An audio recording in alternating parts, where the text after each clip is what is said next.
ಓಂ ಹ್ರೀಂ ಭೈರವಿ ಕ್ಲೌಂ ಹ್ರೀಂ ಸ್ವಾಹ. ನಮಸ್ಕಾರ. Next Jan astro ವೀಕ್ಷಕರಿಗೆ ಸ್ವಾಗತ.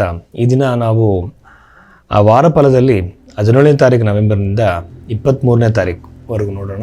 ಇದರಲ್ಲಿ ಬಹಳ ಮುಖ್ಯವಾಗಿ ಹೇಳೋದಾದರೆ, ನಾವು ಜ್ಯೋತಿಷ್ಯದಲ್ಲಿ ಒಂದು ಸಿಂಪಲ್ ಎಕ್ಸಾಂಪಲ್ ಹೇಳ್ತೀನಿ. ಏನಂತಂದರೆ, ನೀವೊಬ್ಬರು ಜ್ಯೋತಿಷ್ ಹತ್ರ ಹೋಗ್ತೀರಾ, ನಿಮ್ಮ ಜಾತಕವನ್ನು ತೋರಿಸ್ತೀರಾ. ಅವ್ರು ಹೇಳ್ತಾರೆ ನಿಮಗೆ ಕಾಳಸರ್ಪ ದೋಷ ಇದೆ, ಪಿತೃದೋಷ ಇದೆ, ಬೇರೆ ಬೇರೆ ದೋಷಗಳ ಹೆಸರುಗಳನ್ನ ಹೇಳ್ತಾರೆ.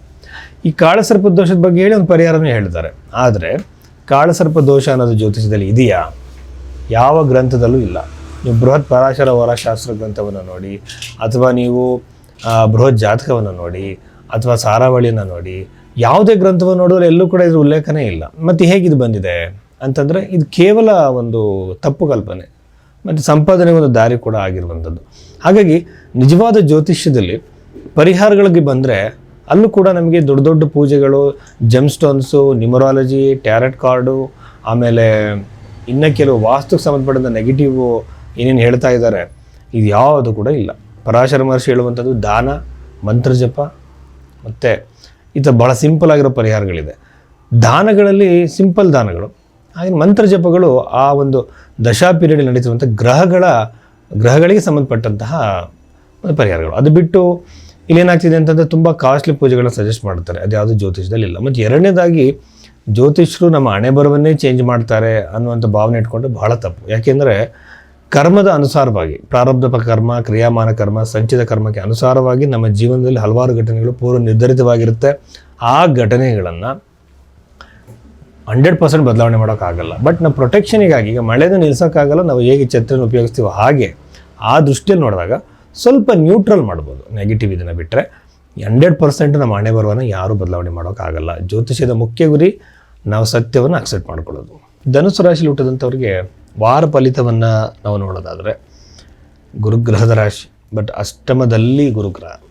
ಸೊ ರಾಶ್ಯಾಧಿಪತಿ ಅಷ್ಟಮದಲ್ಲಿದ್ದರೆ ಯೂಶ್ವಲಾಗಿ ಏನಾಗುತ್ತೆ ಅಂತಂದರೆ ಬಹಳ ಒಂದು ರೀತಿ ಒಳ್ಳೆಯದಲ್ಲ. ಅದು ದುಸ್ಥಾನಗಳು ಅಂತ ಹೇಳ್ತಾರೆ. ದುಸ್ಥಾನಗಳಲ್ಲಿ 6, 12, 8, ಅದರಲ್ಲಿ 6, 8 ತುಂಬ ಒಂದು ನೆಗೆಟಿವ್ ಮಾಡುವಂಥದ್ದು. ಇದೆಲ್ಲ ನಾವು ಲಗ್ನದಿಂದನೇ ಫಸ್ಟು ನೋಡಬೇಕಾಗತ್ತೆ.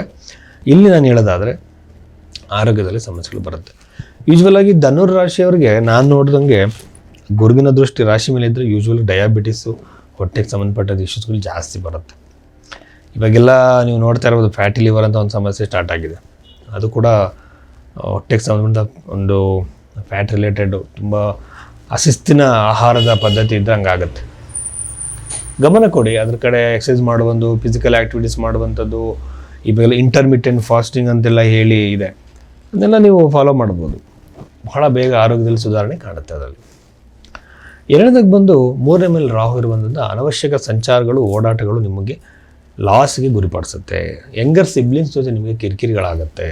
ಚತುರ್ಥ ಭಾವದಲ್ಲಿ ಶನಿ ಇರೋದ್ರಿಂದ ಒಂದು ಪ್ರಾಪರ್ಟಿಗೋಸ್ಕರ ನೀವು ಬಹಳ ಓಡಾಟ ಮಾಡೋ ಸಾಧ್ಯತೆ ಇರುತ್ತೆ.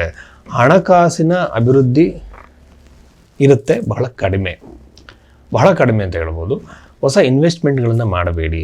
ವ್ಯಾಪಾರಿಗಳಿಗೆ ಎಸ್ಪೆಷಲಿ ನಾನು ನೋಡಿದಂಗೆ ದಶಮ ಭಾವದಲ್ಲಿ ಇರುವಂತಹ ಚಂದ್ರನ ಆಧಾರದ ಮೇಲೆ ಹೇಳೋದಾದರೆ, any kind of food related, ಈಗ ರೆಸ್ಟೋರೆಂಟು, ಸ್ಟ್ರೀಟ್ ಫುಡ್ ಆಗಿರ್ಬೋದು, ಅಥವಾ ಕಾಫಿ ಅಥವಾ ಬೆವರೇಜಸ್ನ ಮಾಡುವಂಥ ಯಾರೇ ಆಗಿದ್ರೂ ಕೂಡ ಲಾಭವನ್ನು ಪಡೆಯುತ್ತೆ. ಈ ವಾರಕ್ಕೆ ಲಾಭಕ್ಕೆ ಏನೂ ಕೊರತೆ ಇರಲ್ಲ. ಬಿಸ್ನೆಸ್ನ ಎಕ್ಸ್ಪ್ಯಾನ್ಷನ್ ಮಾಡುವಂಥವ್ರು, ಸ್ಕೇಲಪ್ ಮಾಡಬೇಕು ಅನ್ನುವಂತಹ ಆಸೆ ಇಟ್ಕೊಂಡಿರೋರಿಗೆ ಈ ವಾರ ಉತ್ತಮವಾಗಿರುತ್ತೆ. ಹೊಸ ಐಡಿಯಾಗಳು ಬರ್ಬೋದು, ಹೊಸ ವ್ಯಕ್ತಿಗಳ ಪರಿಚಯ ಆಗ್ಬೋದು, ಬಹಳ ಚೆನ್ನಾಗಿರುತ್ತೆ ಅಂತ ಹೇಳ್ಬೋದು. ಆಮೇಲೆ ನವಭಾವದಲ್ಲಿ ಕೇತು ಯೂಶ್ವಲಾಗಿ ಏನು ಮಾಡುತ್ತೆ, ಒಂದು ನಿಮ್ಮನ್ನು ಯಾವುದಾದ್ರೂ ಪ್ರೇಕ್ಷಣೀಯವಾಗಿರೋ ಸ್ಥಳಕ್ಕೆ ನಿಮ್ಮನ್ನು ಕರ್ಕೊಂಡು ಹೋಗ್ಬೋದು, ಅಥವಾ ನಿಮಗೆ ಅಲ್ಲಿ ದೊಡ್ಡ ಒಂದು ಲಾಂಗ್ ಜರ್ನಿ, ಅಥವಾ ನಿಮಗೆ ಹಿಂಗೆ ಅಂತಂದರೆ ಒಂದು ವಿದೇಶಕ್ಕೆ ನೀವು ಹೋಗೋ ಸಾಧ್ಯತೆ ಜಾಸ್ತಿ ಇರುತ್ತೆ. ಈ ವಾರದಲ್ಲಿ ವಿಸಿಟ್ ಮಾಡ್ಬೋದು. ಹೋದರೂ ಕೂಡ ಲಾಂಗ್ ಡಿಸ್ಟೆನ್ಸ್ ಯಾವುದೇ ಟ್ರಾವೆಲ್ ಮಾಡಿದ್ರೂ ನಿಮಗೆ ಅದು ಭಕ್ತಿಪೂರ್ವಕವಾಗಿರುತ್ತೆ, ಆಧ್ಯಾತ್ಮಿಕ ಅನುಭವವನ್ನು ಕೊಡೋ ಸಾಧ್ಯತೆ ಇರುತ್ತೆ. ಕೆಲವು ವ್ಯಕ್ತಿಗಳನ್ನು ನೀವು ಮೀಟ್ ಮಾಡಿರಲ್ಲ, ಆ ವ್ಯಕ್ತಿಗಳನ್ನ ನೀವು ಮೀಟ್ ಮಾಡೋ ಸಾಧ್ಯತೆ ಈ ರಾಶಿಯವರಿಗೆ ನೀವು ಮೀಟ್ ಮಾಡೋ ಸಾಧ್ಯತೆ ಇದೆ, ಭೇಟಿ ಮಾಡೋ ಸಾಧ್ಯತೆ ಇರುತ್ತೆ. ಹೊಸ ವ್ಯಕ್ತಿಗಳನ್ನು, ನಿಮಗೆ ಯಾರಿಂದ ಮೋಟಿವೇಶನ್, ಸಂತೋಷ ಸಿಗುತ್ತೋ ಅಂಥ ವ್ಯಕ್ತಿನ ಭೇಟಿಯಾಗೋ ಸಾಧ್ಯತೆ ಇರುತ್ತೆ. ಪ್ರೇಮಿಗಳಿಗೆ ಇದು ಒಳ್ಳೆಯದಲ್ಲ, ಬ್ರೇಕಪ್ಸ್ ಚಾನ್ಸಸ್ ಜಾಸ್ತಿ ಇದೆ. ಪ್ರೇಮಿಗಳಿಗೆ ಈ ರಿಲೇಷನ್ಶಿಪ್ಪಲ್ಲಿ ಕಿರಿಕಿರಿಗಳು, ಆತಂಕಗಳು ಬರೋ ಸಾಧ್ಯತೆ ಇರುತ್ತೆ. ವೈವಾಹಿಕ ಜೀವನಕ್ಕೆ ಪ್ರಯತ್ನ ಪಡ್ತಿರೋರಿಗೂ ಮದುವೆಗೆ ಹುಡುಕ್ತಾ ಇರೋರು ಕೂಡ ಅಂತಹ ಒಂದು ಪಾಸಿಟಿವ್ ಆಗಿ ಏನೂ ಇಲ್ಲ, ಸ್ವಲ್ಪ ಕಡಿಮೆನೇ ಅಂತ ಹೇಳ್ಬೋದು. ಬಟ್ ನೆಮ್ಮದಿಗೆ ಸಂತೋಷಕ್ಕೆ ಯಾವುದೇ ಸಮಸ್ಯೆಗಳು ಧನುಸ್ಸು ರಾಶಿಯವರಿಗೆ ಇಲ್ಲ ಅಂತ ಹೇಳ್ಬೋದು. ಧನುಸ್ಸು ರಾಶಿಯವರು ಸಾಮಾನ್ಯವಾಗಿ ಸಮಾಧಾನದ ವ್ಯಕ್ತಿತ್ವರೆ, ಏನು ಅಂತ ತೊಂದರೆಗಳನ್ನ ಮಾಡ್ಕೊಳ್ಳಲ್ಲ. ನಮಸ್ಕಾರ. ಹಾಗೆ ಈ ರಾಶಿ ಫಲಗಳನ್ನು ನೋಡಿದಾಗ ಏನಾಗುತ್ತೆ ಅಂತ ಕೇವಲ ಇಂಡಿಕೇಶನ್ಸ್ ಮಾತ್ರ ನಾವು ನೋಡ್ತಾ ಇರ್ತೀವಿ. ಬಟ್ ಅಕ್ಯುರೇಟಾಗಿ ಈಗ ಮದುವೆ ಯಾವಾಗ ಅಂತ ಕೇಳಿರ್ತೀರ, ಮದುವೆ ಇಂಡಿಕೇಶನ್ ಕಾಣ್ತಾ ಇರುತ್ತೆ ರಾಶಿಯಲ್ಲಿ.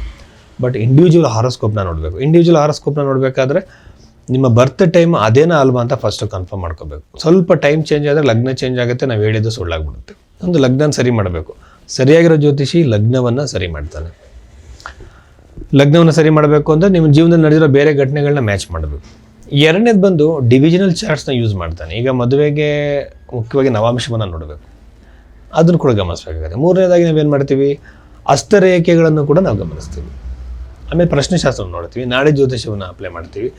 ಎಲ್ಲ ಕಡೆಯಿಂದ ಯಾವ ಒಂದು ವಿಷಯಕ್ಕೆ ಅದು ಇಂಡಿಕೇಟ್ ಮಾಡುತ್ತೋ ಅವಾಗ ಅಕ್ಯುರೇಟಾಗಿ ಆ ಟೈಮ್ ಪೀರಿಯಡಲ್ಲಿ ಅದಾಗತ್ತೆ ಅಂತ ಹೇಳ್ಬೋದು. ಸುಮ್ಮನೆ ರಾಶಿನ ಹೇಳಬಾರ್ದು. ಸೊ ಹೀಗಿದ್ದಾಗ ಆ ರೀತಿ ನಿಮ್ಮ ಜಾತಕನ ವಿಶ್ಲೇಷಣೆ ಮಾಡಬೇಕು ಅಂದರೆ ನೀವು ಭೈರವಿ ಆಸ್ಟ್ರೋಗೆ ಸಂಪರ್ಕ ಮಾಡಿ. ಇಲ್ಲಿ ನಾವು ನಿಮ್ಮ ಜಾತಕವನ್ನು ವಿಶ್ಲೇಷಣೆ ಮಾಡಿ ಸೈಂಟಿಫಿಕ್ ಆಗಿ ನಿಮಗೆ ನಾವು ಗೈಡೆನ್ಸ್ನ ಮಾಡ್ತೀವಿ.